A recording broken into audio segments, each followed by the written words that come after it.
So welcome again to our forum regarding the School Board Commissioners. It is fitting that we hold this forum with candidates running for the Rochester City School Board, given the many challenges that the school district confronts, including tremendous scrutiny that the school district confronts from the state and locally. So this forum allows us to obtain information about who is the best fit to represent the students, families, and wider community. Our votes count, and if we want to make a change, we need to use our power of the vote to determine who can best represent us. We have 8 participants who will be introduced by our facilitators. 2 of those who are running for office, Beatrice LeBron and Anthony Hall, could not make it this evening. They have sent some materials that you can pick up at the end of this event. We'll have opening statements from the candidates, and they will talk about why they are running for the Rochester City School Board. After the opening statements, we will open the floor for questions from the audience. When you came in from this direction, we have index cards for you to fill out, and then we will give them to the facilitators to pose to the candidates. We have a timekeeper. Each candidate will have 2 minutes to respond to each question. We're going to do a round robin of questions, so each 2 candidates will have the chance to answer a similar question. There will be some opportunities for others to also give their input, but we want to ensure that we get a variety of questions answered throughout the evening, because your questions are really important to be answered. So one of the, some ground rules for this event, we want each panelist to respect the time limits that we have. When your time is up, we just ask you to finish your statement and then yield the mic to the other panelists. In the efforts to address as many questions as possible, again, we'll have a subset of questions answered to different candidates. Next, we'll have Dorset Watson, who will introduce our facilitators for this evening.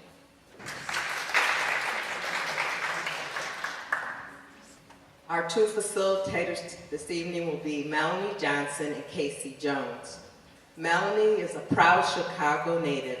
She has always had a passion to tell the stories of the people whose voices often go unheard. She graduated from Howard University's School of Communication in 2014 with a major in broadcast journalism and as an Annenberg Honors Scholar. In 2016, she was hired as a news reporter for the Spectrum News in Rochester.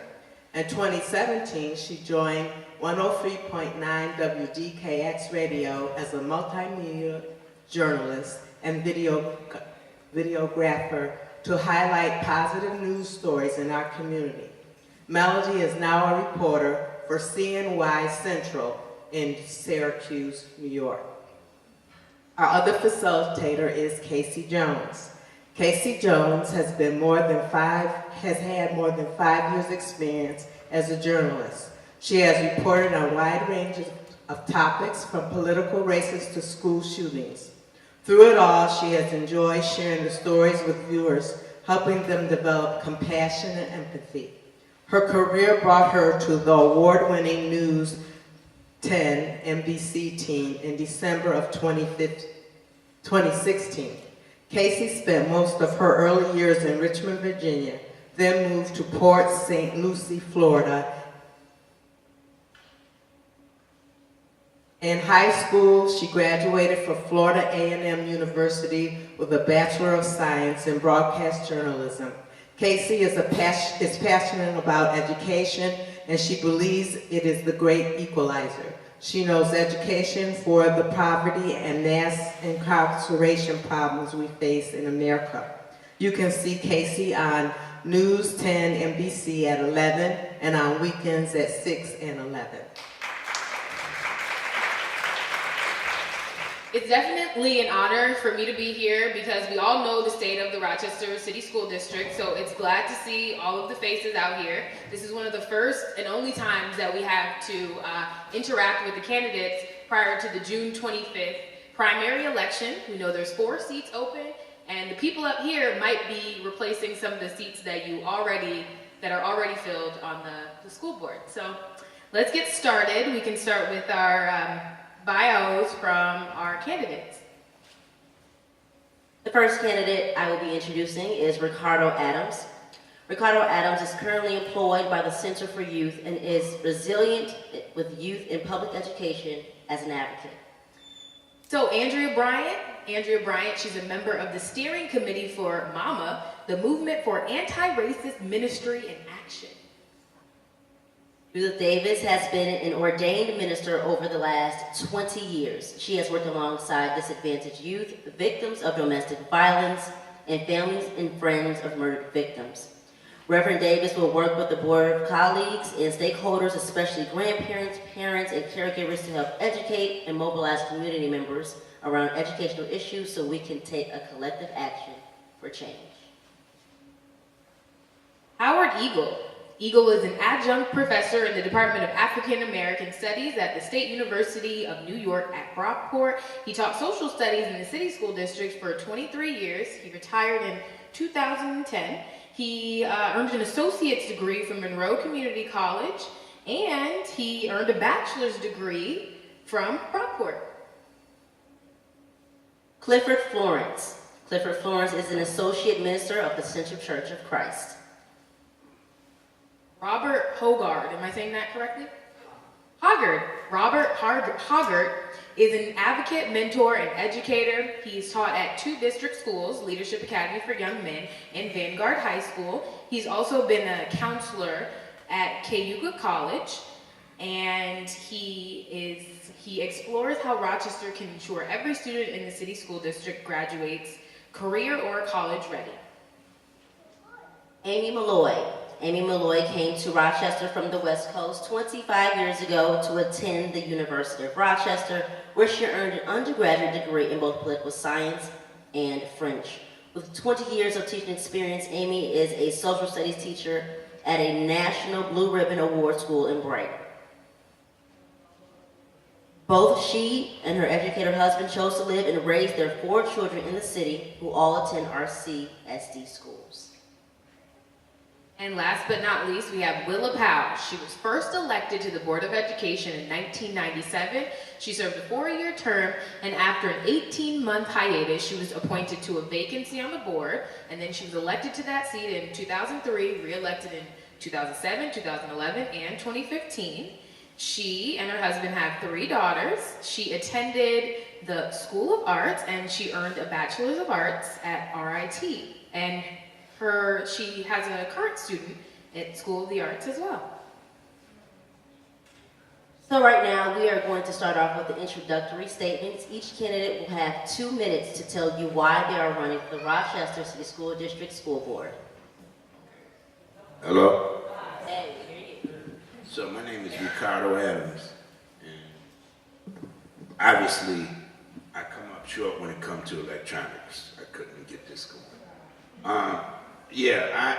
The reason I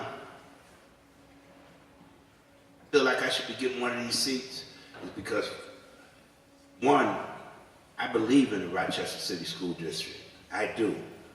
I got my kids here in the Rochester City School District, and my kids have thrived. You hear me? When I say thrived, I ain't talking about honor roll. I'm talking about high honor roll. And I'm not going to sit here and pretend like that I get all the credit for that or my wife gets all the credit for that. The school plays a major role in the success of my kids. So I believe in this. I've been active in everything that you could think of in relating to school. From PLTI to the Task Force on Climate, stopping mayoral control 9 years ago, everything. Everything I go across the country getting personal, professional development so that I can be a better parent, a better advocate for my child and for the rest of the kids in the district. My voice has been heard, but that's not been enough. That's not enough. I need a seat at the decision-making table. I work overnights at Center for Youth. I get off at 8 in the morning. I'm in the school at 9. The school starts at 9. I'm there every day for the past 9 years.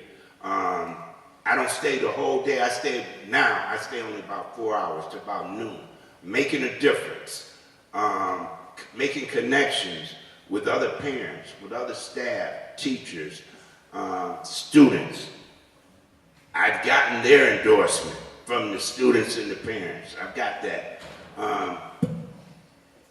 That's why I'm sincere. I don't have just skin in the game. I got blood in this game, man.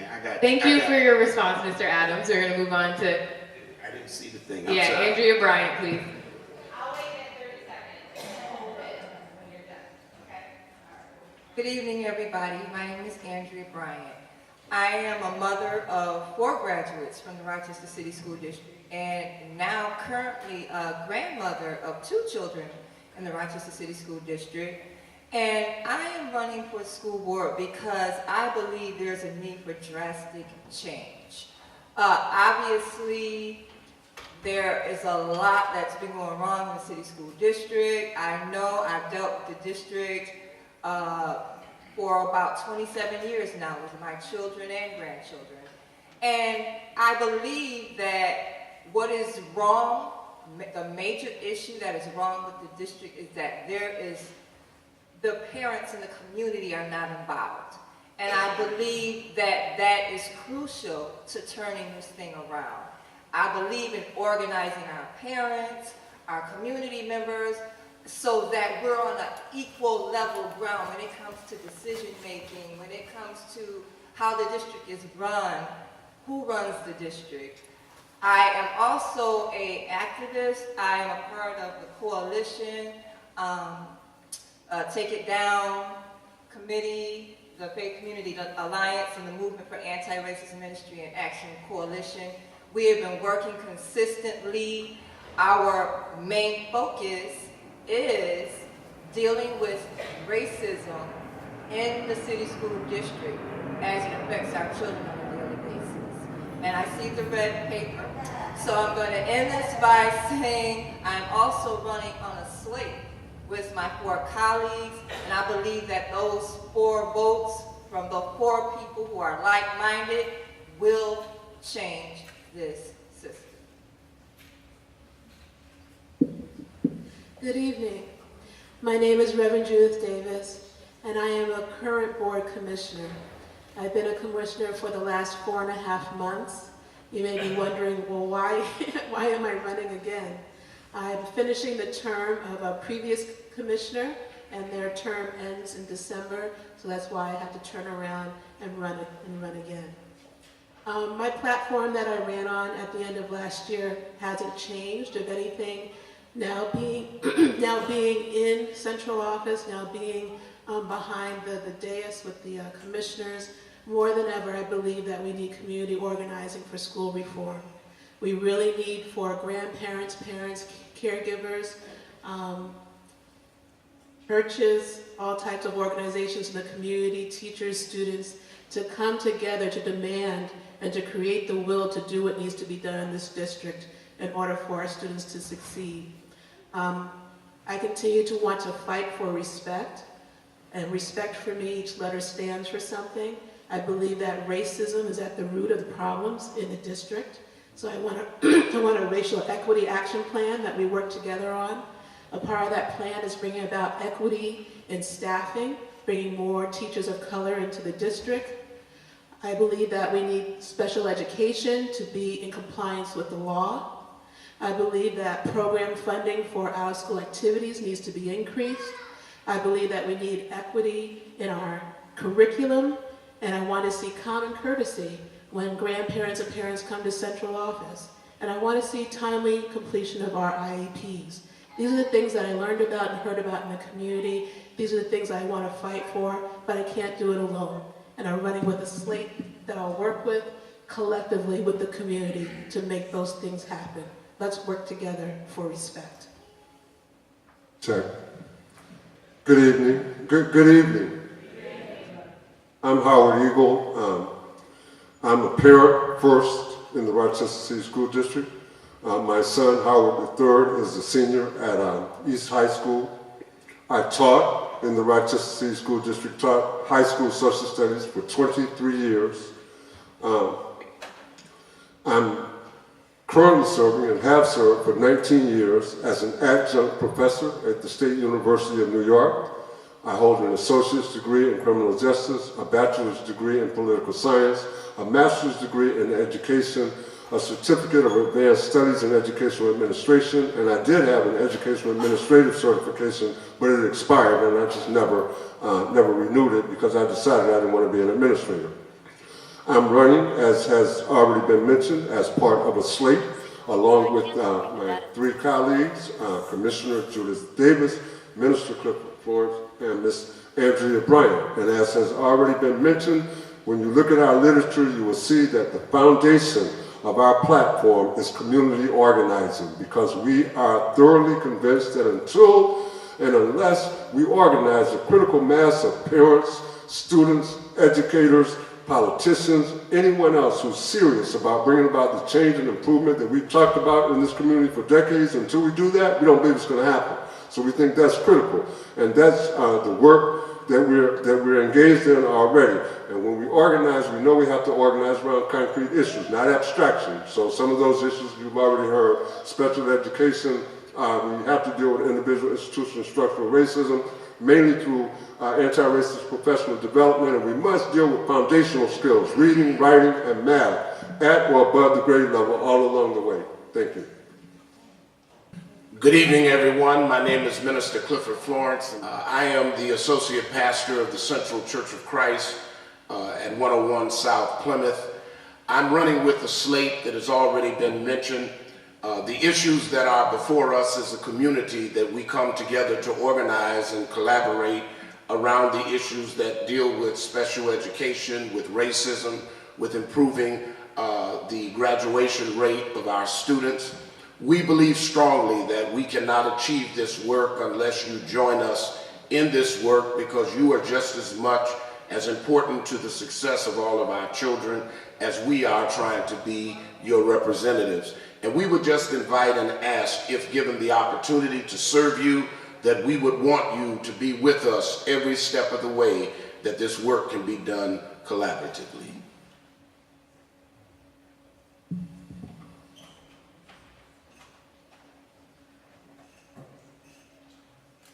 Testing. Wonderful. Hey everybody, my name is Robert Hoggard. First I want to say thank you to the Deltas for hosting this forum. Although I am a Sigma, I'm grateful. Yeah, that's worth it. I think we need to do more things like this so the community can actually hear what we have to offer. I am an educator. I taught at 2 district schools, as you heard earlier, Leadership Academy and Vanguard High School, which are both now 2 receivership schools. I served at Cuca College in the Opportunity Program, the Higher Education Opportunity Program, for students who were not prepared for college but were given that second opportunity. In those experiences, I have seen how the system is broken and how we can reform this system for the better. I am right now a PhD student at the School of Education at U of R, and there I'm focusing on studying the P-Tech program at Edison High School, because I want to see how are we or how are we not, for some who know, preparing kids for careers or college. I believe that the pathway forward for us is to focus on trauma-informed practices, to really continue to invest in restorative practices, to expand some quality after-school programs. We have to reform special education. And lastly, as my time is running up, I'll say that I am grateful that today I have been endorsed by the national platform of Young Progressives Run for Something. And so I look forward to dialoguing with you today about our future. Thank you so much. Good evening. I'm Amy Malloy. I have 4 children in the school district. I came here 25 years ago to attend the University of Rochester. I was a very poor student. I worked 30 to 40 hours per week to make it through school.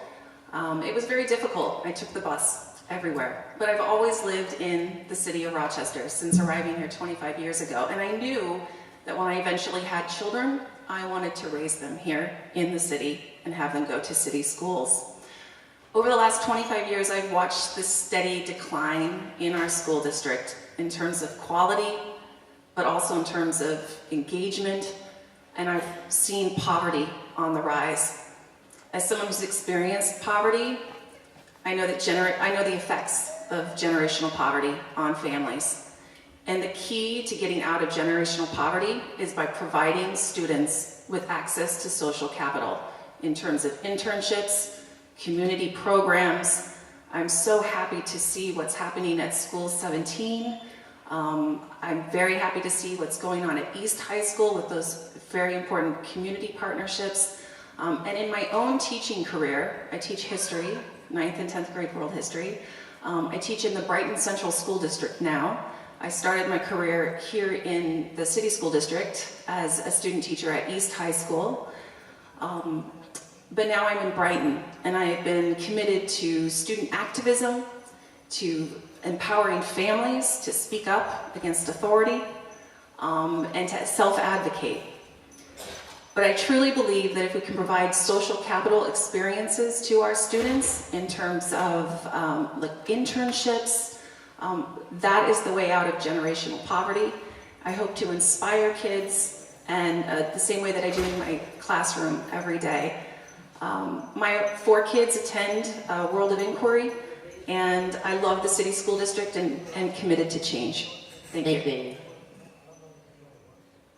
Good evening. I'm Willa Powell. It's good to be at this forum again. I've participated in the years past, and I'm very grateful to the organization, Delta, for hosting this event year after year.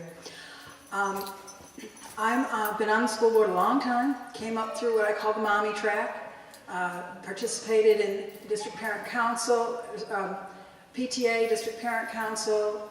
That was my first exposure to central office, and somewhat shocked and dismayed at how badly parents were treated, and felt it was important to empower parents. And through my involvement in policy committee, have striven to do exactly that for all of this time. My strength lies in my CPA accounting background. I've overseen the finance committee for many years and have come to really understand the state requirements, the rules and regulations of education funding. And I'm a retired Army captain. I believe in diversity.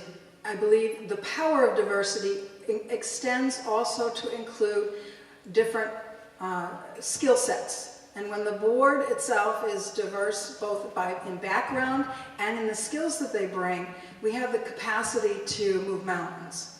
So while I focus on policy and finance, I trust that my colleagues will focus on other things. For instance, Mary Adams worked very hard on the climate, school climate, and Melanie Funches brought with her, in her short tenure, special education insights. That is the kind of diversity that makes a strong Board of Education. I also bring that institutional knowledge that I can share with my colleagues who care to know why we've done things that we've done in the past. And so I think that continuity is something that I hope the community will value. Thank you. Thank you all for your responses. We will start getting into questions from our audience now. So first, if elected, what will your first 90 days look like? We can start with Mr. Adams down there.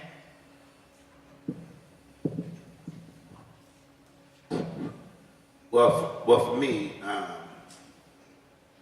first 90 days would look like trying to make connections, know the people that's in the positions that I don't know, because I know I can't do it on my own. But I also would like to be advocating for improving the climate in the school, because it's everything. I'm in their school and the climate affects everything. That's why I support restorative, because I'm against zero tolerance. I also would like to advocate for looping. I see such a value in looping. That's where you have a teacher goes with a child for more than 1 year, so they know the child's weaknesses and strengths, and so that they can be attentive to those things to help a child get on, especially in the first 3 grade levels, because we claim that the research says that if you're not on reading level at 3rd grade, that you could end up in prison.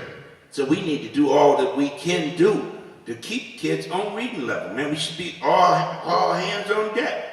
And so I'm gonna be advocating for looping, restorative practices, climate improvement in the schools, and making connections so that I can have more than just my voice. I can have the connections that make things happen. I know what needs to happen because I'm there every day, every day.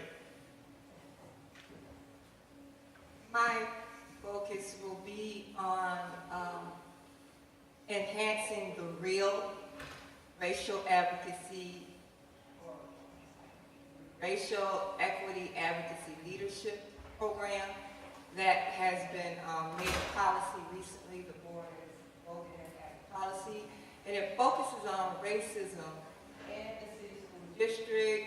And I believe I would want to focus on, number one, hiring more teachers and staff and administrators of color. I think it's very important for our children to have individuals in front of them who look like them. Number one, and who can relate to them in many ways that others can't. I also believe that it's important to focus on special ed, because I also believe that our children, especially our young black boys, are overly recommended to these special education programs when they really don't need them. So I think those would be 2 of my my focuses when I get. So for Reverend Davis and Howard Eagle, we've seen this question repeatedly so far on these white cards, the lack of parent engagement. How will you ensure that parents are engaged for the success of our children? For myself, first of all, I think that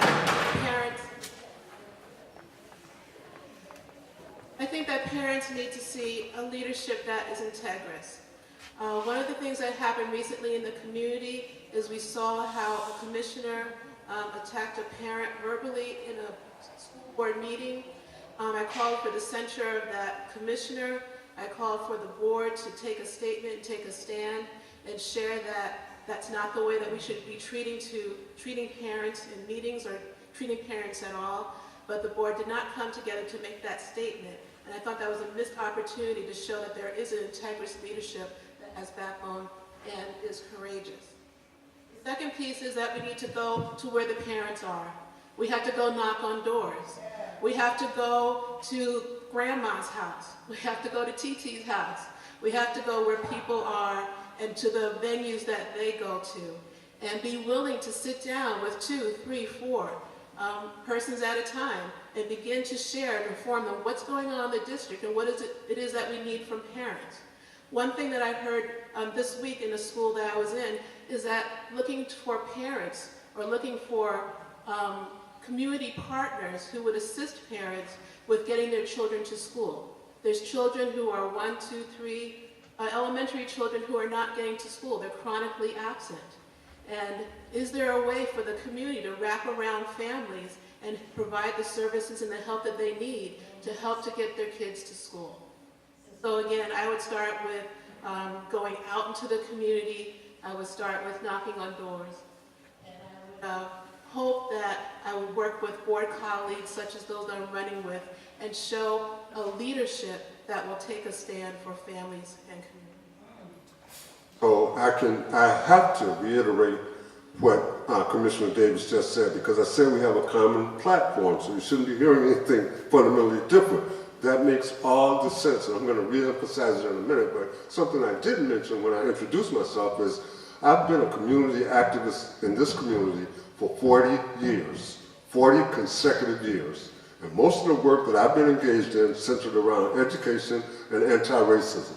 We're already doing some of the work that, in our view, board members should be doing. We're knocking on doors already, but Commissioner Davis is absolutely right. We got to go to parents. We know that. We know that for many reasons, many of our parents are not going to come to 131 West Broad Street. They're not even going to come here to the school. So we got to go to them. We got to, organizing is not, no, there's no doubt about it. Organizing is not some thing that you do sitting back somewhere and thinking that things are going to happen. You got to go to the parents and so forth. That's what we'll do. But let me tell you what else we'll do. I'll encourage them if they haven't thought about it, because we haven't had this discussion. Do you know that this school district is already spending millions of dollars on parent engagement? There's a parent engagement department, and most of the money goes into salaries. And they can't put 10 people at Freddie Thomas on Saturday to hear the next superintendent candidates. That we need, and I don't know, maybe it's not an investigation, but we got to look seriously at how to reorganize efforts that are already occurring in the district that are supposed to produce parent and community engagement, but do not, clearly do not. So we would have to, I think, do some reorganizing of the parent and community engagement department, or whatever the name of it is. Okay.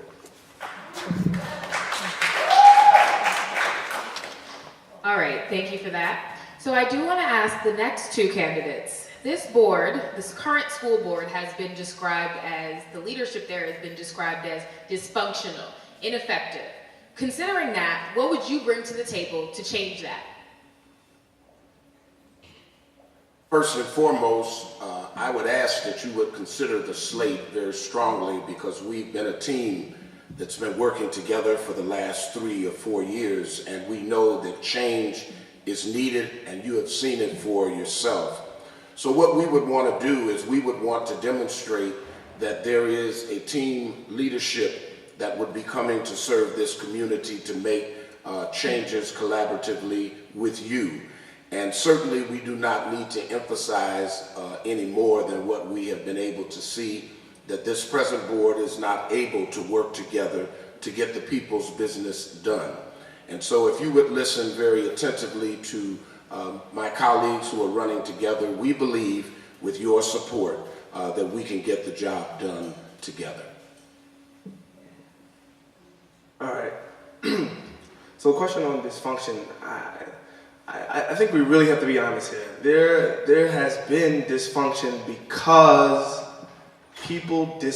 some people on the board disagree with how we should move forward. There are board members who are absolutely ignoring issues. There are board members who, when issues are brought up, they talk about themselves as the glass is half full, right? And so when you have people and when you have a system that has swept issues under the rug, it's okay for board members to be upset. It's okay for board members to show their anger and show a different pathway forward. This last passed budget, we were talking about potentially cutting restorative practices, right? And so when you think about the disagreement on things like restorative practices that have an impact on student achievement, right? There has to be a disagreement that is had in that. You know, it's just like Congress.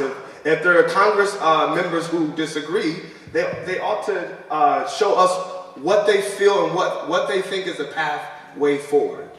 And I'll also say that if you look at people's records, when we saw in so much data that the U of R East Partnership is making progress, Commissioner Davis still voted against that. And so when you think about the dysfunction, it's because we disagree about the fundamental pathway forward.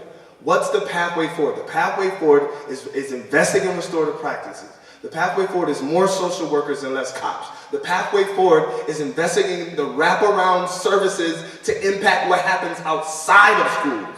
Because what happens outside of schools inhibits the learning that happens in classrooms. Thank you. Thank you, Robert.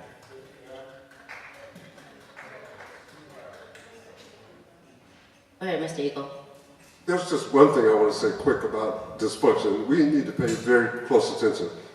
When the search firm that just produced the new superintendent came to town, we were sitting right in the room when Commissioner Elliott said to the search firm, this board has a national reputation for being dysfunctional. You know what his answer was? And what are you going to do about that? How will you deal with that? That's what she asked him. We were sitting right there. You know what he said? Nothing. He should have been fired on the spot. That was his answer. It's on record. Nothing. Don't worry about that, he said to her. He should have been fired on the spot. So, I mean, how the board chooses and goes along with a process like that and spends our money in the process is just amazing. It's amazing. And I have to say this about restorative justice. I'm telling you, the verdict is still out. There's brand new research right now, major research on restorative justice, on restorative practices, that says that perhaps it's not having a serious impact. So the verdict really is still out, and people are, this is brand new research, the first major study ever done on restorative practices in schools. And so we have to just be careful. There's no panaceas. Thank you, Mr. Eagle. Can you defend yourself if you want to? In regard to the EPO initiative, I wish to uplift that not only myself, but Commissioner Elliott asked the board for additional time to consider the results that were presented. This, again, I want to share is the power of 4. It takes 4 votes to move something along. So the other commissioners decided to go forward without allowing us that additional time to look at the results of the EPO. One part of the EPO was to be a model. It's supposed to be a model that can be replicated. And a concern that I had is it necessary for a superintendent to be appointed over 900 students? Is that an ingredient to creating a successful model? And how could we possibly afford such a model? That was one of the things that even Commissioner Elliott uplifted. I also wanted to understand, again, the cost analysis, exactly what. Also, I heard in the community that many students were pushed out of East. I want to understand, is that an ingredient to creating a successful school? Because is that really possible for all of our schools to push out students and send them to other schools? And so the question is, this is supposed to be a model. This is supposed to have the ingredients and the components that we're now going to replicate so we can make our other schools successful. And I wanted more opportunity, I wanted more time to understand if the components in East would work in other places. And I was not given that time. Commissioner Elliott was not given that time because it only takes 4 votes to move things forward. So we're going to move on now to Amy and Willa Powell. 85% of teachers in the Rochester City School District look like you. They are Caucasian. What will you do if you're elected to make sure that there are more minority teachers to teach these African American Hispanic students? I think we need to make sure that we're actively recruiting across the nation. But more important than just recruiting more teachers, we need to make sure that we're actually recruiting and finding students from within. There are a number of really great programs that we already have in the district, including the Teaching and Learning Institute at East High School. They help to create future teachers in this program. We should model what is working in others at East and try and implement that in other places. Promoting from within, that's great, and what a wonderful internship opportunity that could be for young people. there's a need, we're not meeting that need. We need to change the makeup of our district, and it needs to be more representative of the community that we are serving, and I am committed to that as a commissioner. Can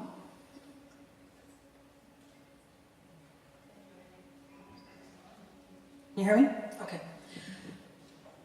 So I'd like to start by telling you what we've already been doing. Rochester leads the nation in the percentage of shift in the diversity of our workforce because the board has set it as one of its priorities. We've charged the superintendent and his HR director to do exactly that, to strive toward bringing more African Americans, men of color, English language, bilingual teachers who can help us with our bilingual population, or our English language learners. And overall, it's been working. What is the biggest barrier? There's two major barriers, of course. One is that whenever our budgets require us to reduce our workforce, it's last in, first out. The very people that we strove so hard to get in the door because they lack tenure are the first ones out the door. So what did we do this year? We agreed to an early retirement system that was robust enough that we hope, and I think it will happen this way, will ensure that enough teachers voluntarily retire to prevent us from having to issue any pink slips at all. The second thing, grow your own, is important too. But let me ask you this. If you were a student today, would you go into the teaching field? Regardless of what color you are, whether you're bilingual or not. Right now, the teaching profession has been under attack for decades now, and people don't want to become teachers. So we have to change the culture and the climate. Thank you. I don't mean to dominate, but this is... Can we let Mr. Adams go first? Yeah, I just really, two quick points here. First of all, the new research on restorative is very inconclusive. What happened was they had two different school areas they were doing the research on, and one of the areas was supposed to not use restorative practices, and one was supposed to. But the one that was not supposed to not use it, they had problems not using the restorative practices. So it's very inconclusive. So let's be clear about what this new research is. There's no new research to dispute anything that's going on right now with the restorative practices. And also, I just have to defend my daughter back there. She goes to East. East is got it going on. My other daughter that's in 5th grade is bypassing 6th grade to go to East, because they have a 6th grade program there, to also go to East. I'm on the school baseball, it's called governance there. I'm on that, I'm kind of involved there in all of it. I'm really involved, and I just have to give a shout out and say that East is doing some good things, and more schools need to be working like that. In fact, Mr. Adams is not wrong about the research. It's not conclusive, but what's important about it is it represents the first major study that has been done. So it's not conclusive either way, that it dispels nor confirms that restorative justice is, in fact, effective. And listen, cost effective. This school district has spent millions on that, and there's been no analysis, no evaluation of what that money produced specifically. So there's a lot to know that we have to know. East High School, my son is at East High School. They're doing pretty good over there, but listen, when I sat and talked to Sean Nelms, I said, what you can contribute to the community is tell the community everything about your model. What Commissioner Davis mentioned earlier, the cost, what you had to do in terms of the students who got dumped at Edison and the Leadership Academy. So tell it community everything that had to be done to produce that success, because if we're going to replicate it, you have to repeat all of that. You can't repeat just some of it, you have to repeat all of it. That's what's important about models.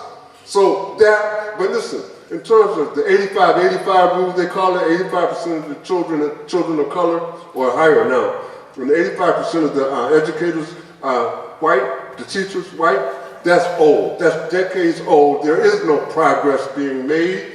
What is happening, you know, some of us were critical of Barbara Dean Williams, but Barbara Dean Williams did something that's never been done in this district before. She put together a team of people to develop a comprehensive racial equity action plan. We're helping to lead that work. If you want to talk to us some more about what we're doing, we'd be happy to talk with you. We've been doing it for a year and a half now, and we are going to address this problem and issue, but it's not simplistic. Mr. Eagle just brought up former Superintendent Barbara Dean Williams. So, of course, all of you know that if you're ever so fortunate to be elected to these seats or continue to sit in your seat, you will have to work hand in hand with the superintendent. We just got a new superintendent, Mr. Terry Dade.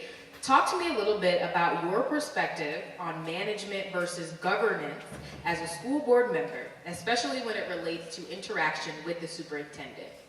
And that's for Mr. Adams and Ms. Bryant.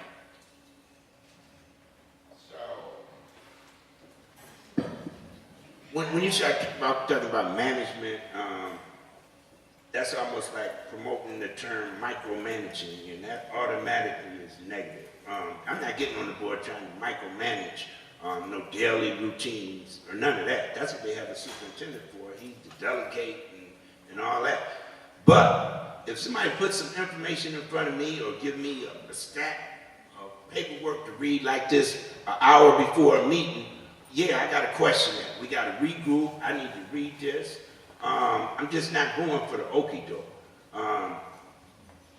Policy, I'm going to be supporting and promoting. The Superintendent Terry Day, as I did the interview after his thing at the school over there, I said that out of those candidates, that I would have picked him. Out of those candidates, that's not who I necessarily really wanted, but I would have picked him out of those four. So I'm happy with their selection, and I'm going to try to work with him. I'm going to have to work with anybody that's there. That's why my nickname that I'm giving myself today is the Bridge. First of all, where the superintendent, I'm willing to work with anybody who's willing to work with us and who has the student's best interest at heart. I'm not going to say I went for either for the finalists or the one that they actually chose, because from the beginning, the process of hiring, the superintendent was a farce. I mean, and there was absolutely, I don't care what you say, no community, no parents involved in it. In fact, Commissioner LeBron, I believe it was, voted against having parents be involved until the very end of it, after what I believe the superintendent was already chose. So I did not agree with the process, but like I said, I'm willing to work with anybody who's going to bring forth progress and movement for our children. As far as sitting on the board, again, those 4 votes matter. And I want to be on the board to make sure things move, to make sure we get through some of these programs that they've passed that, I mean, year after year they keep, paying for them with the school's budget and nothing comes from it. And also I'll tell you, I won't be passing these resolutions that I only have a day to read, search through, look, research or whatever. So I'm going to be very cautious in what I vote on. And again, I'm willing to work with anybody who's willing to work for it. Thank you. This question is for anyone who wants to answer it. No. We're going to limit the responses to 1 minute. One of the important things that the distinguished educator talked about is that we need to have in place a process that survives superintendents. So I'm not saying that to say I won't work with a superintendent or not work. I'm talking about we need to have processes in place that survive superintendents or changes in deputies, etc. That's what we don't have. I've been uplifting that we don't have a strategic plan. We don't have a district comprehensive improvement plan or school plans that are implementable. All of those things have been cited in this distinguished educator's report. So my call is I will work with the superintendent to put those things in place, but I do believe that we have some board members that don't believe that these things need to be done. And so again, if the superintendent will have the backbone to stand against the board that is not sure that the best practices in the distinguished educator's report need to be done, then we'll be where we are right now.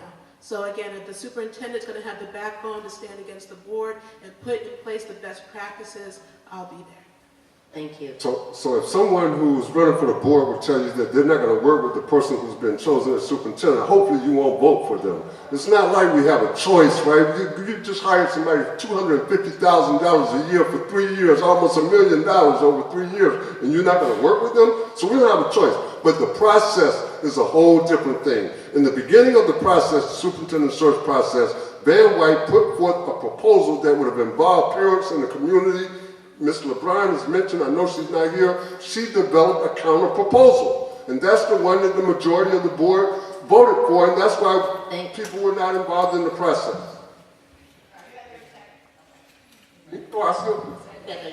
Oh man, no, I lost the whole train of thought. But it is the role of the superintendent to be the day-to-day manager. So indeed, we don't want to get into micromanagement. Now, I'll tell you something. We have disagreements with her, but Commissioner Shepard always raises this issue. That doesn't mean that we got to be hands-off in all situations. The superintendent, just like the rest of us, is not some kind of superhuman being that knows all of the answers. We got to work together. Thank you. On all fronts. Thank you. So we're going to move on to another question. You can answer this one if you want to. We're going to move on to another question. There is a deep scar on the city school district as it relates to the death of 14-year-old Travion Rowe. An investigation concluded that teachers were falsifying records, saying that he was there and he was not. Being a part of the school board, what will you do to ensure that teachers are held accountable, you know what's going on in the schools, and that students who have special needs are well taken care of? Anyone can answer this question. Whoever wants to answer the question, okay. 2 minutes response. I'd like to say this because I think this is very critical. If we do not make a decision as a community on whatever the issue is, to have 4 commissioners that you have a confidence in that will handle the people's business. And I say this not to skirt the question. I say this because we have a split board that can't decide, and decisions are being made either by one person, because you have 3 that are for, 3 that are against, and then the decision is broken possibly by the president or anyone that can bring the rest of the board along. This is a foolish and incompetent way to take care of the people's business. You as a community, whatever the issue is, if it's Trayvon, whatever it is, if you can't look in the eye of 4 people who will cast the vote because it makes sense for Trayvon and any other student to receive the services, support, and help that they need, you have to work with us to ensure that that happens. I want to emphasize again that the 4 people that are running together are presenting to you, our community, an opportunity that has not been afforded in a long time. And if we want change, whatever the issue is, we have to make a decision that we as a community want to vote right for change. If we don't, we will continue to raise these issues, talk about them, but will not come up with concrete solutions that will arrest the problems that we all know, but we're not working together to get the decisions made as they should. So in regards to that question, one of the things we don't do is start cutting. We had, in response to the boy's death, the district has put in place some things in reference to hiring people to cover attendance, some real coverage, because they call my house every class. My daughter can just miss a class and they call it my house. It gets on my nerve, but it's effective. We don't put these type of things up for cut when we just put them in place for a reason, because that boy died. And for these things, people had to come fight for their jobs. I don't even know if they still got their jobs. I don't know if the budget is finished or not. But they actually had considered cutting these positions that were put in place because of Trayvon's death. So as a commissioner, that's one thing I would do, is I wouldn't put things in place one year and cut them the next. Tell them. You telling the truth. Commissioner Powell. One of the things I want to lift up again is that word accountability. Reality is that in 2008, recommendations for special education were put forth, and by 2013, none of those recommendations had been worked on. Another order for another report was put in 2013, and by 2017, again, nothing had been done. So we're talking about 2 periods that 1,460 days passed by, and the board, the superintendent, deputies, chiefs, etc., the whole system didn't notice that for 4 or 5 years that those recommendations were not implemented. Even right now, the Distinguished Educator Report is uplifting that we don't have a performance management system. This is why community organizing for schools reform is so important. The only thing that's ever worked in history to cause an institution to do what it doesn't want to do is the people coming together and making that demand. And so again, I'm calling to the community. You have the history, you have the story. 2008, 2013, 2017, a total of 3,000 days passed. And from board all the way down to educator, the recommendations were never implemented. And so again, community organizing is what's needed to create the political will to do what's right for our children. Commissioner Powell wants to respond. I wanted to chime in and say that Ricardo is exactly right. The board did approve an increase of 19 homeschool assistants for the express purpose of working on attendance and making sure, with a special focus on our high needs special ed kids, to get these kids into school and to make sure that we know where they are when they are. The superintendent did recommend a budget that cut them, all of them. Why? Because we had a structural deficit. And I could talk to you for several nights about the finances and how the state does not give us what they promised in the Contract for Excellence back in 2007.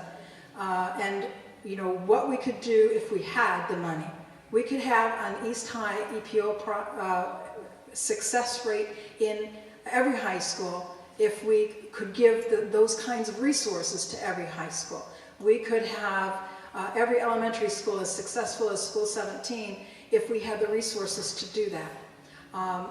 The board did say that it was too important for to have attendance improved to let those 19 homeschool assistants be laid off. And we restored 15 out of the 19.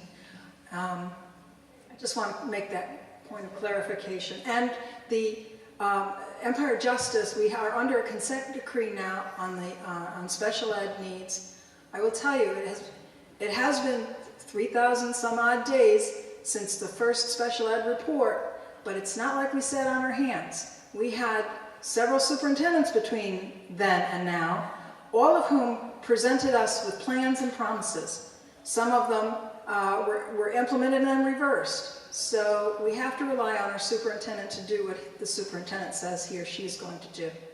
This discussion about resources always really takes me places, right? Because people who are current board members talk about resources, yet they approve $1.2 million for so-called social economics. But imagine what could have been done with that money. They never pushed back. They never pushed back on the state and say, no, we need the resources, but not for this. It doesn't make sense with that. We need to do something else. That's part of leadership. That needs to happen. But the most amazing thing about the report, the investigation that was done around Travion's death, was, and you know that was done by the State Education Department and the Attorney General. They said the whole system failed, but nobody was punished. Nobody went to jail. All right, so the finances of the district, it was brought up a little bit tonight, but the Rochester City School District, commissioners on the board, they're one of the highest paid commissioners throughout the state, although, you know, we're one of the lowest performing districts in the state. We struggle to find money to fund things like restorative practices, but we always find the money to keep those salaries going. So if ever you're so fortunate to get elected into those positions or keep your seats, what are your thoughts on that? What would you do about that? Go ahead. Thank you for letting me start. I voted against the resolution to raise the pay. It was the last thing that Jim Bowers did on his way out the door. Since then, every time the subject has come up, I have said this, and I'll say it again. If the community wants us to have no salary, zero salary, go to City Council and demand that they take zero salary, because our salary is pegged to 75% of City Council. If City Council's salary is zero, then 75% of zero is zero. It's a very simple formula. Thank you. I want to address this question because I actually think that school board members should be full-time. I don't want to see a part-time board anymore, actually. And I hate when we talk about how we are appropriating funds. The budget is $1 billion budget. The school board salary represents $168,000. That's less than 1% of the budget. Stop talking about that. We gotta stop talking about it. We gotta change the conversation about that. And so what I would like to see is that we have full-time salary and we ban school board members from having another job. I think we need to dedicate, school board members need to be full-time school board members. And when we also talk about the misappropriation of the budget, we invest too much money in central office and not enough money in school buildings. And so when you look at the problem, it's because P.B. Duffy School didn't have enough social workers that Travion Rowe, that incident happened. It's because we really don't invest in a lot of restorative practices. And I like to correct you, Mr. Eagle, and say that Children's Agenda produced a report on restorative practices with peer review articles and the whole nine. And it showed the academic impact, and it said that after the new code of conduct was passed, for students receiving at least one suspension, the number of total courses failed in RCSD dropped by 2,066. That's nearly identical to the percentage drop in suspensions. Investing in restorative practices impacts student achievement. It's a no-brainer. So stop with the lies and the alternative facts. And if you quote something today, let us know what report it came from. Thank you. People, please pay close attention. Robin is not correct. He can't correct me because he hasn't even looked at the research that I'm talking about. So listen. Look, there is no conclusive evidence in the Rochester City School District about restorative justice. They haven't even evaluated it. So how can they have conclusive evidence? They haven't evaluated it. In 5 years, they've spent millions of dollars. It's never been evaluated. Robin is wrong. Robin is wrong. He has good intentions, but he's wrong. He's not correct. And I gotta say, this is really awkward. I really wish I'm an educator. I keep wanting to get up out of this chair and come down here and talk to y'all, right? This feels so awkward, man. But anyways, I'm not saying restorative justice should be cut out or anything, but we need to evaluate it and see if it is effective or not. And it is not a panacea. It's not.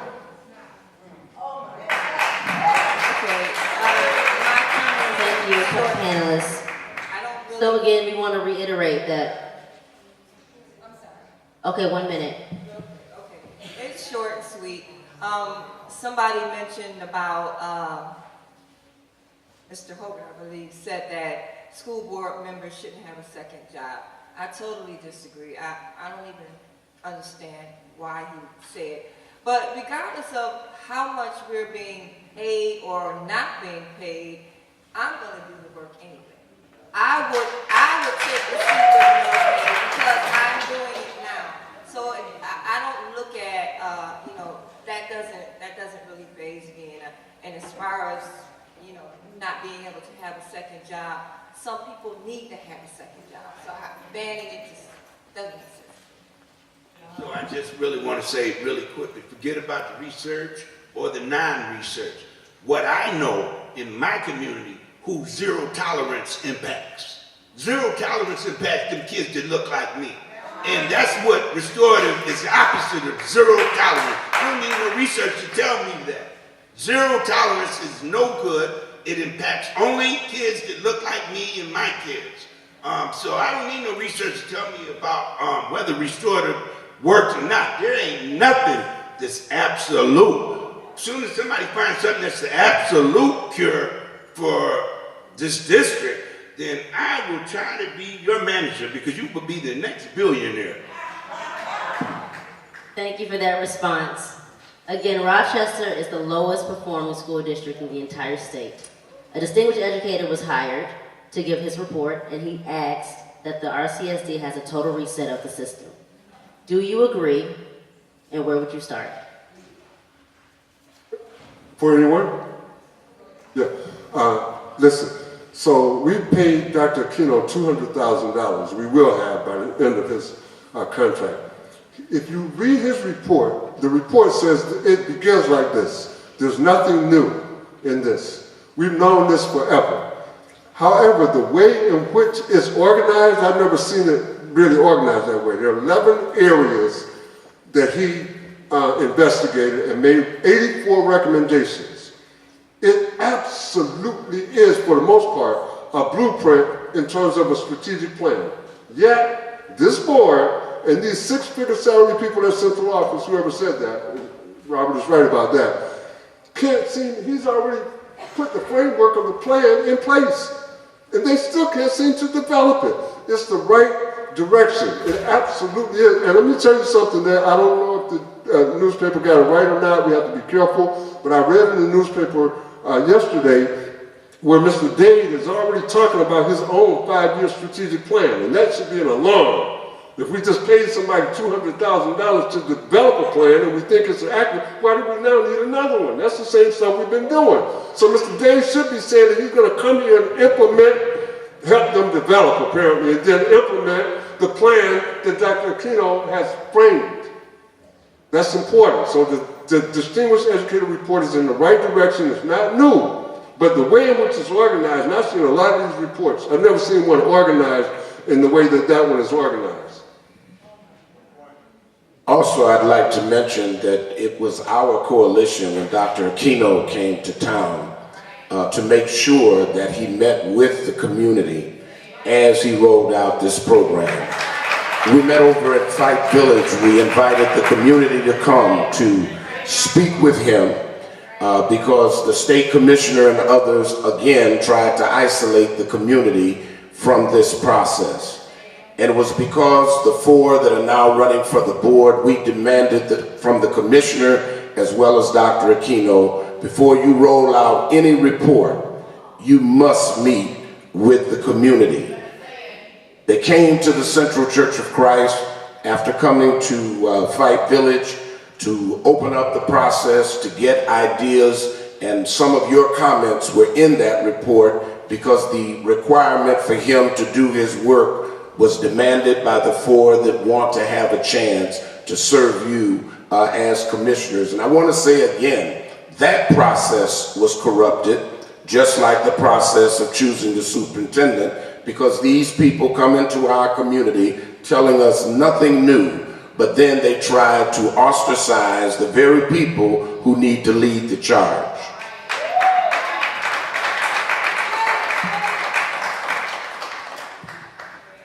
I think Each one of you guys should respond to that question.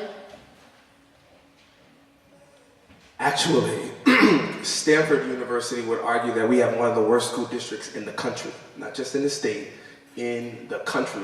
When you look at how much we spend per student and our outcomes, we have one of the worst school districts, not just in the state, in the country. How will we restart over? As I said earlier, we have to reorganize the district, starting with central office, because what has happened is principals have not been able to make decisions on what goes on in their buildings. It has been left up to chief of schools and so many other chiefs down at central office. And so what we have to do is we have to reform the district and say, when we're looking at the budget and we're cutting things in the budget, we can't cut fundamental positions at the ground like teachers and paras. What we have to do to reform the district is cut those six-figure salaries, like Mr. Eagle said earlier, of folks down in central office who don't serve in fundamental roles in serving our kids every day, right? When you look at things like a social worker having 300 students on their caseload, or a social worker being at one school in the morning and another school in the afternoon, right? So we have to reform buildings in a way that they can actually serve the kids in the proper way that we need to serve kids. And so that's how I would start that reorganization. I do believe in the DE's report, and I do believe it does represent the best practices, but the question is who believes the report? Does the board actually believe the report? I watched a 42-minute interview with President White the other day, and in that report, he described a second letter that Commissioner Elia sent to the board to explain that our first response was not sufficient, and some of the language that she used in it. And she said that we were just like too aggressive in our report, making it sound like we were overly ambitious and it was a good thing. That's not what she was saying. She said that we were too aggressive with our timelines, meaning we didn't even know how long it would take to actually do that action step that we put into the report. It was a comment on our inability and lack of skill to be able to plot a proper timeline for how to do the action steps. It was not a compliment, but he changed the narrative into making it sound like, oh, you guys are just too ambitious, too aggressive. That's not what she was saying. So again, when I go back to the board, when I go back to the superintendent, are we going to, with fidelity, actually follow the best practices outlined in the plan, or continue to create another narrative to say, we don't necessarily have to follow this, it's not really as bad as it says. And so again, that's what's important to me. Are we going to actually follow the best practices in the report? Do we actually believe that there is a problem, or will we spin another narrative, another story, so that we can slowly, and since we're not organized, slowly it will just disappear out of the remembrances of the community. I just would like to say I totally agree with the fact that there's nothing new in there. I've been a part of education groups, man, and we've covered everything for the past year. With people up here in this community, there was nothing new in that report. We may use that for leverage to try to get some things done, and things need to be done, but there's nothing new to me. We've had people looking at all aspects of this district for the last 10 years that I've been on the ground, and there's nothing new. So I agree with the Dee's report, because, I mean, it's really a matter of looking back in history and doing your research and seeing, like many up here have said, nothing has changed. In fact, things are getting worse. So yes, I totally agree. As a parent and as a teacher, I completely agree with the report as well. I have watched over the years, and my perception is that the board has been micromanaging the day-to-day operations within schools. And you can't have that. You can't have a CEO's of a company is not going to be very productive or effective if the board of directors is interfering in their outline, their guidelines. How can anything last or even be implemented if we're constantly interfering? But whatever we decide to do as a board, we need to make sure that we're always putting our clientele first. That's the people in the community, our parents, and most importantly, we have to put students first. We have to. And we need to make sure as a board that we are behaving like adults, that we are respecting our community members. We need to make sure that we are respecting our students. I'm a firm believer in restorative practices, yes, but at the same time, we need to make sure that as board members, we're modeling the behavior that we want to see in our students. Thank you. Thank you, Amy. I also fully agree with the Distinguished Educators Report. It's been a great frustration for me over the years that we've had superintendents and senior staff members that really didn't seem to take their role seriously, and I'm glad to have the Distinguished Educators' voice added to the Board of Education's voice in demanding some change. At the same time, there are members of the Board of Education who need to be coached on how to represent the community with dignity and respect. What I do want to say, though, is before Rochester was the worst school district in the state, Buffalo was. Buffalo got a Distinguished Educator also.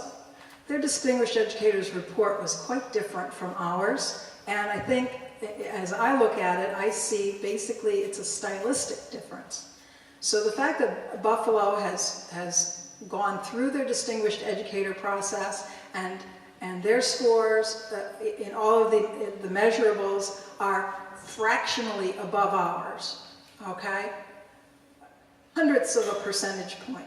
This is not something for Buffalo to cheer, and nor should it be something that, that we should take solace in. The fact is that we have a lot of work to do. We're also one of the highest poverty communities in the state and in the nation, and we're not getting the help that we need from City Council or from the state,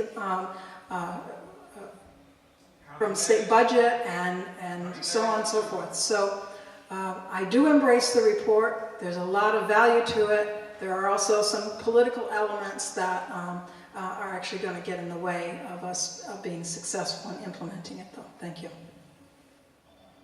Anybody else want to say anything about the Distinguished Educator Report or the idea of a total reset on the district?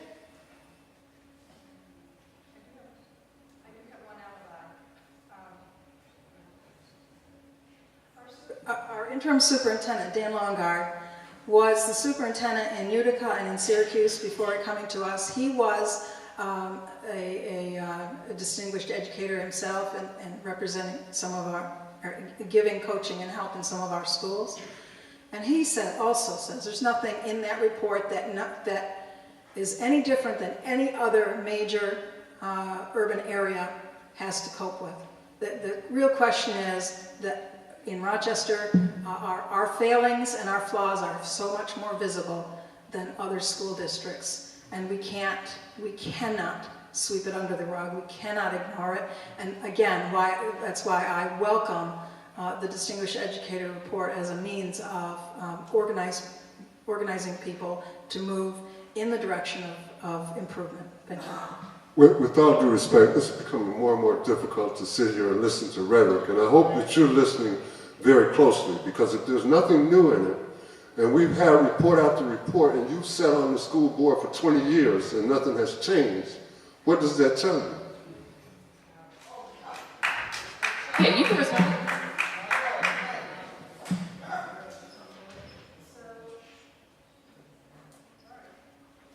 Going on. Look, I am one board member out of 7. I have disagreed with my colleagues. I have agreed with my colleagues. The important thing is that we stay focused on what's best for our children. And clearly, I said there were political aspects of this DE report. One of those is that in a campaign year, individuals can point to the incumbents and say it's all the incumbents' fault. That's not true. Every time we hire a superintendent, I have sat, people have asked me, is this it? Is this the Superman? I said, no. Every superintendent candidate and every superintendent is a flawed human being because we're all flawed human beings. We work with what we have and we try to get the best out of all the people that we have.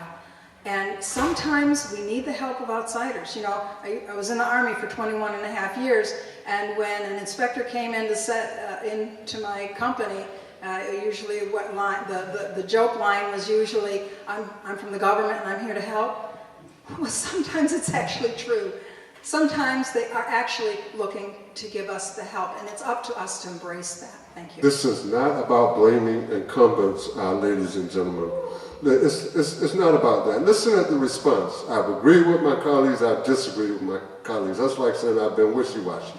But listen, what has not been done, I want to bring you back to the foundation of our campaign, of our platform, the foundation. What has not been done is they have not come to you. That's what they have not done. That's the key. That's the key. We got to stop all this rhetoric about it's going to take all of us and actually do that. You got to walk the talk. Thank you, Mr. Eagle. So I do want to ask each board member, you'll have a minute to respond to this. Each person running for a seat on the school board. I want to know your thoughts about the graduation rates. We definitely celebrate the few points that we've gained in the past 10 years. I think it's maybe 4 points. We're up now to a 54% graduation rate.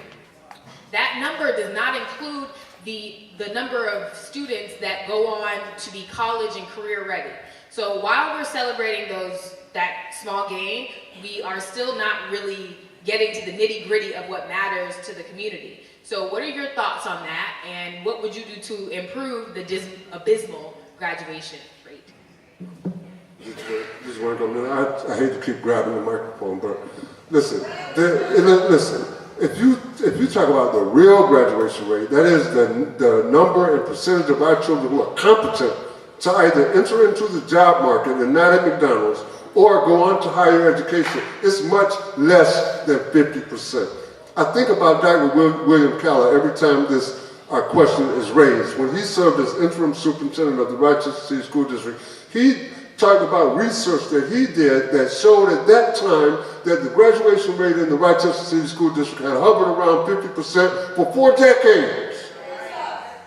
Minus or plus 5 or 10%. The function of graduation is a whole bunch of other things that have to be done. That's where we need to be focused. We like focus on an outcome that doesn't match the inputs. That's right. Okay, help us. And the real issue, ladies and gentlemen, is what's happening to black and brown children in the classroom. We talk around it, but the issue is that black and brown children and immigrants are being failed in this system. When they don't do well, the rest of the children don't do well. But here's the other issue. The money comes in on the backs of children who do not succeed because poverty is big business here in Rochester. Systemically, we need to look at the fact that we have people who are pimping us by continuing to let our children fail. Businesses are being created while our children continue to fail. And so it's very important now that we look at, my time is up. I thought you were being patriotic. I'm so sorry. Thank you. Okay. In reference to graduation, celebrating graduation, we should keep celebrating for the kids that do graduate. We need to affirm them, absolutely. As far as me Or I wish somebody up here would act like they got an answer for that. They can make that happen. I'm not going to make no false promise like that. What I am going to do is go back to what I said, is I'm going to address trying to advocate for lupin. Man, so kids learn how to read so they can even have a chance to even finish school. Let's know and graduate, let them be able to have a chance to read, to live life, to learn some things, maybe get a job. Maybe get a job even before they graduate, but they need to be able to read. So once again, I'm going to advocate for looping. And I'm going to have to work with everybody because they got it in Montessori, one of them, I call it like an elite school. If it's good for there, it should be good for all the schools. That's what I'm going to do. I'm not going to sit up here and make no promise to you that I can't make.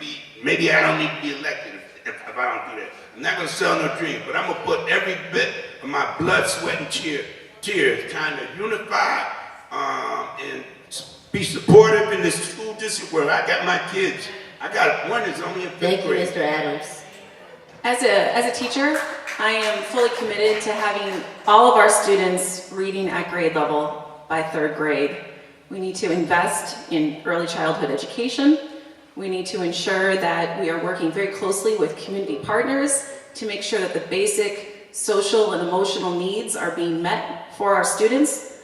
We're seeing that in action at School 17, a community school, and I would love to see us focusing more on incorporating more of those types of schools into our district. You can see the magic happening, and this helps reinvigorate our communities. I've watched communities break down over the last 25 years, get back to the neighborhood model, invest in the social and emotional needs of our youngest children, and have them reading at grade level by 3rd grade. So we're going to ask one more question, so we're going to wrap up the program pretty shortly. Racial tension is very thick in the city school district. We got a question from a white member in the audience who says they want to help, they want to advocate, but they are afraid of being called a racist. How can white, brown, people of all races work together for the common good of the children? Thank you. I'm really glad to start here. Whoever said they're afraid to help because they're afraid of being labeled a racist, help. Just do what you feel moved to do. We're at a point where we have to put an all points bulletin out for everyone who's willing to give help to the district. We don't have a great track record of valuing our volunteers. I would say you have to have a thick skin. You have to be willing to put up with name calling, being undervalued. But if you're called to help, then help. And you have my thanks. Thank you. Anyone who's going to point fingers and say you're racist is not serious about addressing racism. That's the last thing in the world we want to do, is make people feel guilty and shame and so forth, because we know what it does. It immobilizes you. It means you're not going to do anything. If you want to come and help with racism in the Rochester City School District, what's this? May 28th, 6 o'clock p.m. at 131 West Broad Street. That's the next meeting of the real team where we're dealing with racism. Come. No one's going to call you racist. If they do, I'll defend you personally.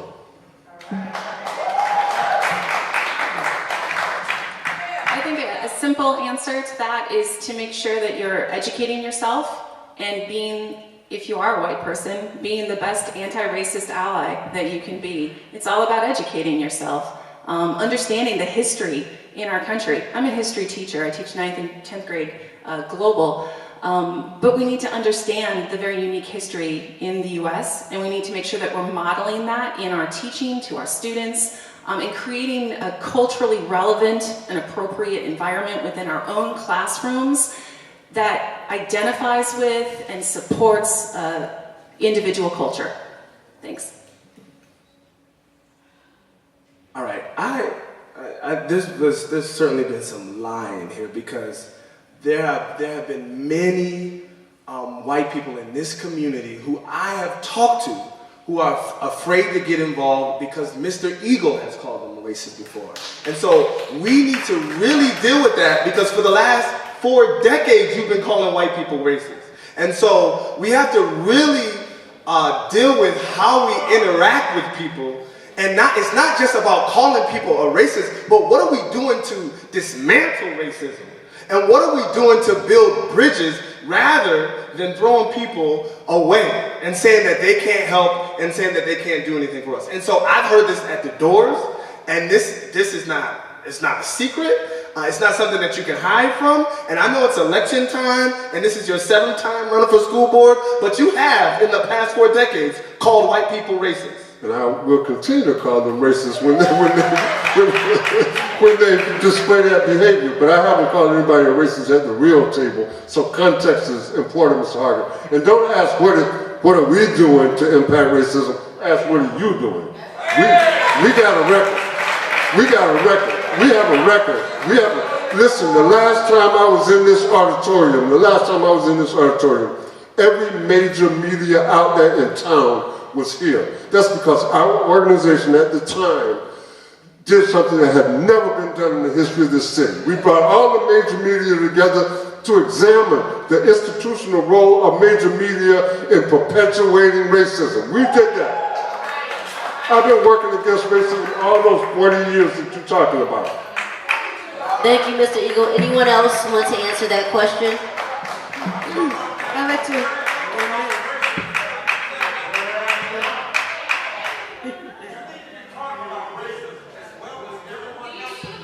Please? Yes. I am a former older Black Panther Party member. Now, one of y'all know what racism really is. I came back to Rochester to find out how ugly it is. Thank you. If you have a question, please put it on the card. Andrea? Oh, you're next. What is that board going to do for black people? Sir, follow the rules. Follow the rules. Sit down and follow the rules. Okay, please, Mr. Adams, if you have something to say, please write it on the card. We're going to finish the panel. Question up there. What is each candidate going to do for black students that are failing in school? Thank you. Andrea, can you answer the question? Yes. I just left So, and they asked the same question I'm asking you. Okay, thank you. What I'm going to, the advice I would give to the white person is that, first of all, it's important that you are able to follow black leadership, number one, because, you have a lot of white people that come and they want to take over, and they know what's best for you. So it's very important to be able to follow black leadership. And, as far as being racist, from my learning and my research, that white people are necessarily racist because it is instilled in them from the crib up. Not that some of them don't, I believe that some of them don't even realize they are. But it is historic. And if you go back into history, if you don't study history, there's nowhere you can know why we are in the situation we are today. But you have to understand that it is there, and it is a reality. But we get called names every day.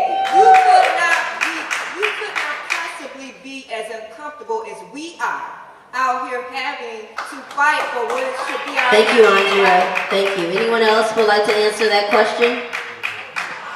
Anyone else? To that person, I would say, again, being anti-racist isn't going to run around telling people you're racist. Being anti-racist is taking that time to learn the history of racism and how it manifests in housing, healthcare, education, employment, criminal justice, voting, and media. You can keep on going and everything else. And we're only talking this about education. So being anti-racist is how does racism manifest in education, and in what ways do you or others contribute to it not being removed from education? I've been working with this coalition for 6 years.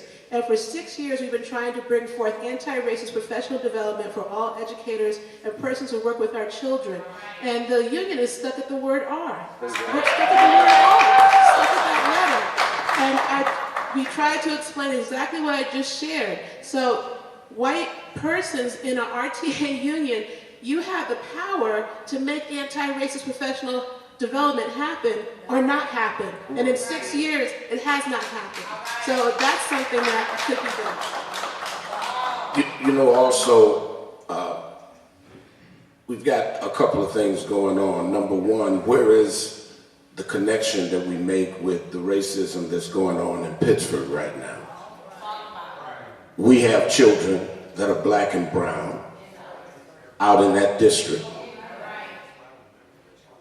And you notice that they're not calling us to come and aid them to correct the injustice that's being done to black and brown children in Pittsburgh. Now, there's a pathology that needs to be studied very critically. Everybody's pathology has been studied except white people. Why do you think the way you think? And then think the way you think is the right ideal and the right way for everyone else because you think that way.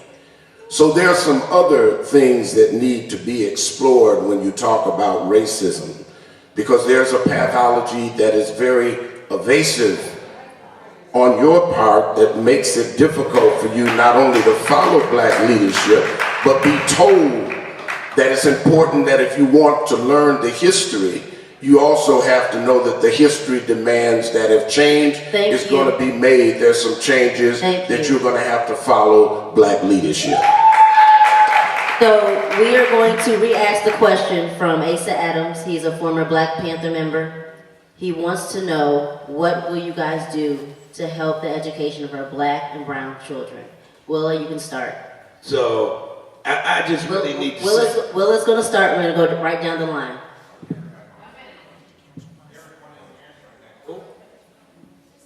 Thank you. In some respects, the answer is very simplistic. Early intervention in the early grades, K through 2, learning to read so that you can read to learn.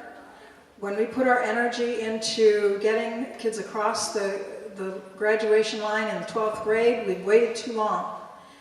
And it's always been a matter of allocation of resources. We have to, if we really want to succeed in the long run, we have to get these kids when they're young and in the right mindset to learn. That's pre-K to 2, and then they can read to learn. Unfortunately, the state measures us on many metrics, and the desire is to go for that graduation rate because it's the immediate result. When you put your money into pre-K through 2, you have to wait for them to grow up. You have to watch them grade by grade to find out if they're actually successful. That's the dilemma. What about the ones that are... If you have a comment, please put it on a card. No more shouting from the audience. Thank you. Amy? I also believe that early intervention is key. We also need to make sure that we are advocating for our most marginalized students. We need to make sure that we are respecting the culture of our students and where they come from. And more importantly, as a teacher, I've seen the power of, just in my own work, of being willing to speak truth to power. And you can't be afraid of doing that on behalf of your students. Thanks. Wonderful. As I said earlier, restorative practices is important because, as Mr. Adams said earlier, restorative practices is the opposite of zero tolerance policies, just throwing people out just because they skipped class or just because they did something that kids do. So that's important. Teacher diversity is important. And although it was said earlier, I have seen no study that we lead in teacher diversity. And so what we know from teacher diversity is that half of this nation's public school teachers who are of color come from black colleges. And so we need to go to black colleges and get them. But also, as it was said earlier, we need to train our students to be teachers and have them think about being teachers. So that's important. But also, the workforce is what it is, and we need to, instead of, we've been working on it for Commissioner Davis said we've been working on it for 6 years, trying to get professional development for these teachers. Cultural competency needs to happen, and it should happen now. It shouldn't. We can't blame others for it. Thank you, Robert. Reverend Florence. It's a package deal if we want black and brown children to succeed. One of the mistakes that this district has made is that we concentrated only on the students and didn't think about the families from which they come from. If the parents have had bad experiences with the system, they were failed in the system, there has to be some structure that helps strengthen the family educationally, which has been abandoned for many years in our district.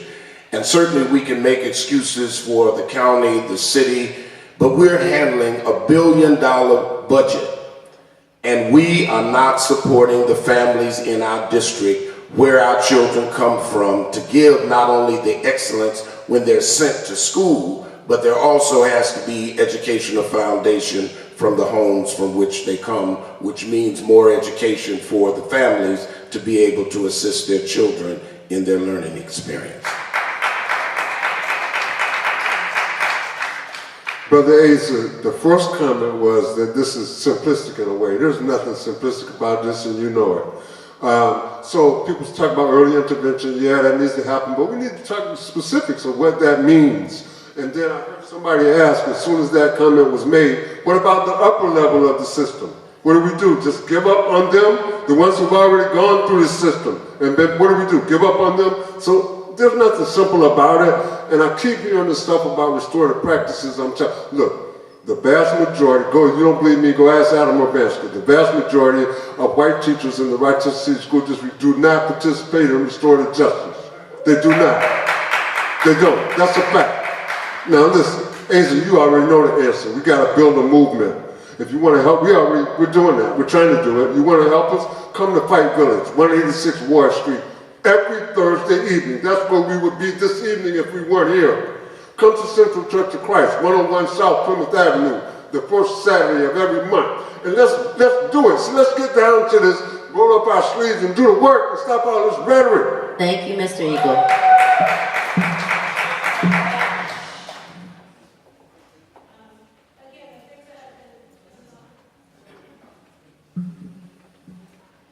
Again, all the things that have been lifted up, we have to again look at the political situation.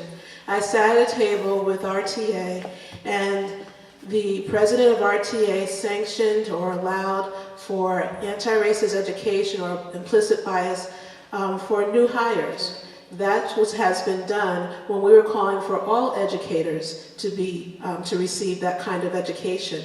So it will take a movement, it will take the community coming together and making the demands. We know we need equity in staffing. We know we need equity in curriculum. We know that we need the same curriculum when you go from building to building because our families keep on moving, so you need to be receiving the same curriculum wherever you go. We know we need these things. The question is, why doesn't it happen? Because there's no demand. There's no continued demand from the community for these things to be done, and our history shows us that without that demand, there is no progress. Again, we must come together and fight for all the things that we know for decades we have needed. Thank you. So speaking about curriculum, we might want to think of changing it a little to where our black and brown children can relate to it. And I hear this thing about graduation, and yes, we should be glad for those who are passing and going on to college, but it depends, because for myself and one or two of my children, when we got to college, we couldn't read on 10th grade level. We couldn't do 10th grade math. We were not prepared, so the district failed us in that way. And you might want to add curriculum that might be would help build our black and brown children, like teaching them about their true history instead of just this. That is important. That's crucial. And that's my point. Okay, let me just say real quick. I wanted to respond to Asa, and I am going to respond to him. But curriculum ain't what closes the gap. Instruction closes the gap, and that's what we need to do is close the gap. But this ain't Pittsburgh. This ain't Brighton. Everything everybody up here said is about black and brown kids, man. This is Rochester City School District. We just be for real. I appreciate your passion, but that question didn't mean nothing to me because everything everybody talking about up here is about, when you talk about Rochester City School District, it's 1/10 of a point of 9 kids that ain't black and brown. Okay, so each of you will have 30 seconds to tell us why we should vote for you. Whoever wants to start, go ahead. Listen, you have an opportunity for something historic in this community if you vote for the 4 of us. We're already on the same page. We have knowledge, we're bold, we're ready to engage the community, we're ready to help lead, we know what to do. That's why you should vote for us.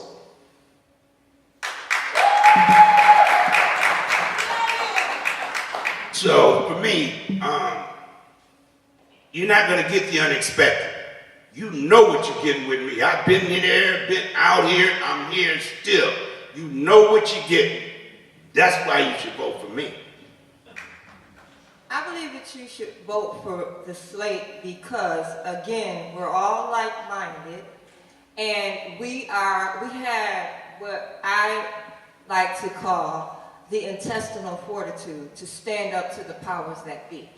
The unions, the board, the current board, and people who want to keep the status quo going.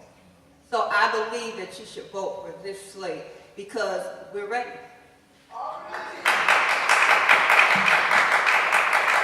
Again, I agree with my colleagues. I believe we should vote for this slate because we're already doing the work. We were doing it before I ever became commissioner. And I'm only commissioner because this slate and others in the community said, what can we do to impact the education here in the city of Rochester? And we said, let's get someone elected to the board, someone that would be for the community and put the community interests first. And so I want to be here in the slate, but I can't do this by myself. I need help on the board. So I'm hoping that you will vote for the slate, and together with the community, we can really make a difference. Please hold your applause out of time constraints.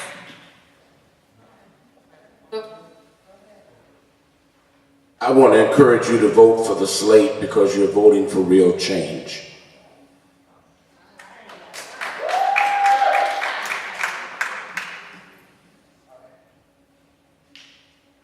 You got 30 seconds. So again, as I said, I'm a PhD student at U of R, and I want students that look like me and that look like many of you in this audience to have an opportunity like I have. And many students coming from the Rochester City School District don't even have the chance to even study to get a bachelor's at U of R, let alone be in the PhD program. And so the board needs to be more data driven. We need to, as we said earlier, and you can go home and look at the research on restorative practices, trauma-informed practices, things that Warner School is already talking about, and things we need to keep talking about. I'm not part of a slate of candidates.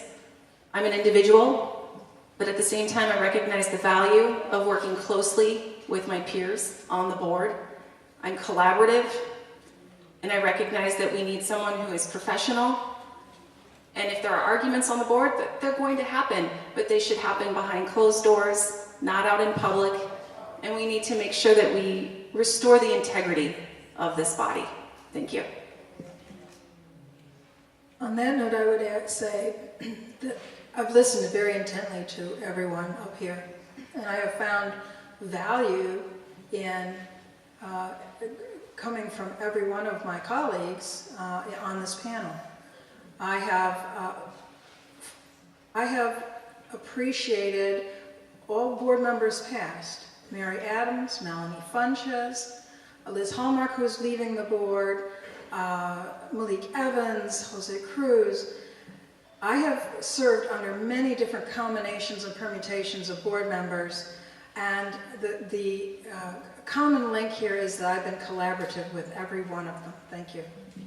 Thank you all for your responses. We're going to hand it back over to the event organizers. Oh, I'm going to be real brief because I'm going to let one of our co-chairs extend the rest of the greetings in terms of closing. But I just want to thank all of you for coming out and participating in this forum this evening, especially to our candidates who took time away from their schedules to really share with you how they position themselves and their particular platforms. And as well, to thank you to our social action chairs, Dr. Donna Harris and Dorset Watson, and the entire social action committee for organizing this event and the ability to have it here at Monroe. So we thank the Rochester City School District for the ability to utilize this space for this forum. So I'm going to turn it over to one of our social action chairs, Dr. Donna Harris, and she will close us out. Thank you so much. So again, thank you to the audience for coming out and supporting this event. We do this work for the community, and your support actually just validates the work that we do. I want to extend a great gratitude to Melanie Johnson and Casey Jones. They did an excellent job. Their job is not easy because we come up with some questions, but the audience had great questions. They go through the questions and make determination. We know that we cannot get through all the questions. What we will do is to look at those questions we were not able to get to, and we will ask for each panelist to respond. We will put that on our website, which is https://RAC-delta-sigma-theta.org. And social media. We have a Facebook page. We're on Instagram. We also will have a video of this event that will be posted on our social media. So we actually thank media for coming out to cover this event. So please use this information from the panelists to inform your vote. June 25th is the primary. The primary date has changed, so you need to tell the people that you know that June 25th is the primary. We know in Rochester, given the fact that we are heavily democratic, that this is the election. So we need to tell other people to get out to vote because we talk about we want change, but we actually have to use our ability to influence change. We also have refreshments in the back of the auditorium that you can go and pick up on your way out.